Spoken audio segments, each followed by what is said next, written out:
MP M10, la première maquette.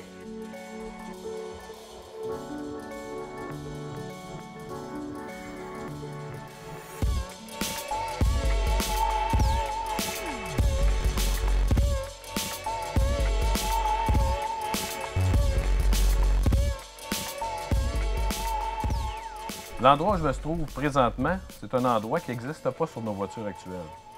Je me retrouve dans l'endroit qu'on appelle l'intercirculation. Donc, nos nouvelles voitures seront construites avec un soufflet pour permettre la communication entre les voitures et ainsi également augmenter la capacité de charge de nos trains. Dans une optique d'accessibilité universelle, nous avons voulu installer un endroit facile à manœuvrer pour les personnes à mobilité réduite, tout en étant convivial pour la clientèle du métro de Montréal. Pour ce faire, nous avons installé des appuis statiques qui permettent de s'appuyer confortablement.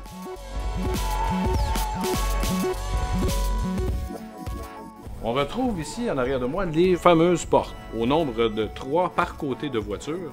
Ces portes, d'une dimension vraiment plus grande qu'aujourd'hui, permettront un transit du train vers le quai et du quai vers le train plus rapide, ce qui augmente, bien entendu, la fluidité. Au niveau des barres de préhension, nous avons privilégié des barres de préhension verticales qui sont aménagées sur chacun des sièges et qui sont doublées pour donner plus de préhension aux usagers. Le fait d'avoir des barres de préhension qui ont une demi-hauteur également libère l'espace. Au lieu de monter jusqu'au plafond, ça donne un environnement qui est plus aéré et plus invitant. De plus, on retrouve à chacune des extrémités de chacune des voitures du train des afficheurs de prochaines stations et de destination qui pourront également nous permettre d'afficher des messages de perturbation qu'on espère le moins nombreux possible.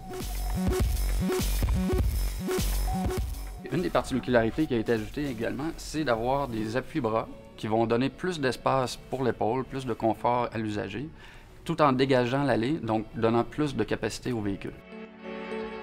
Nous avons également rehaussé la partie latérale des plafonds et éclairé avec un éclairage indirect qui donne un espace lumineux et très invitant dans le salon.